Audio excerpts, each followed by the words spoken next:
বঙ্গোপসাগর ও তৎ সংলগ্ন এলাকায় সৃষ্টি হওয়া সুস্পষ্ট লঘুচাপটি ঘনীভূত হয়ে নিম্নচাপের রূপ নিয়েছে। আবহাওয়া অধিদপ্তর জানিয়েছে, নিম্নচাপটি ঘূর্ণিঝড়ে পরিণত হতে পারে।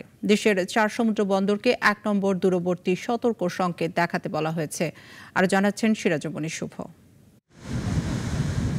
পূর্ব মধ্য বঙ্গোপসাগর ও সংলগ্ন পশ্চিম মধ্য বঙ্গোপসাগর এলাকায় অবস্থানরত সুস্পষ্ট লঘুচাপটি কিছুটা উত্তর পূর্ব দিকে এগিয়ে ও ঘনীভূত হয়ে নিম্নচাপে পরিণত হয়েছে।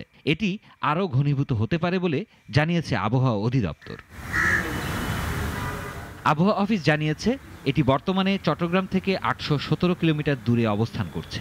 নিম্নচাপের প্রভাবে চট্টগ্রাম, কক্সবাজার, মোংলা ও পায়রা সমুদ্র বন্দরকে 1 নম্বর দূরবর্তী সতর্কতা সংকেত দেখিয়ে যেতে বলা হয়েছে। এটি সুস্পষ্ট লঘুচাপ হওয়ার পরই আমরা এই সমস্ত সাগরে যে সমস্ত মাছ ধরার নৌকা ও ট্রলার তাদেরকে আমরা গতকালকে এই নির্দেশনা আমরা দিয়েছি, যাতে তারা উপকূলের কাছাকাছি চলে আসে এবং গভীর সাগরে বিচরণ যাতে না করে। আবহাওয়া অফিস আরও জানিয়েছে, নিম্নচাপ কেন্দ্রের 44 কিলোমিটারের মধ্যে বাতাসের একটানা সর্বোচ্চ গতিবেগ ঘন্টায় 40 কিলোমিটার, যা দমকা বা ঝোড়ো হাওয়া আকারে 50 কিলোমিটার পর্যন্ত বৃদ্ধি পাচ্ছে।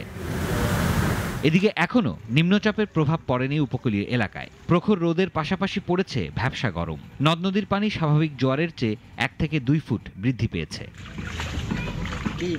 আগামী 72 ঘন্টার আবহাওয়ার পূর্বাভাসে বলা হয়েছে, খুলনা, বরিশাল, চট্টগ্রাম ও সিলেট বিভাগের 2-1 জায়গায় অস্থায়ীভাবে দমকা অথবা ঝোড়ো হাওয়া সহ বৃষ্টি অথবা বজ্রসহ বৃষ্টির সম্ভাবনা রয়েছে। এছাড়া অন্যত্র অস্থায়ীভাবে আংশিক মেঘলা সহ সারা দেশের আবহাওয়া প্রধানত শুষ্ক থাকতে পারে।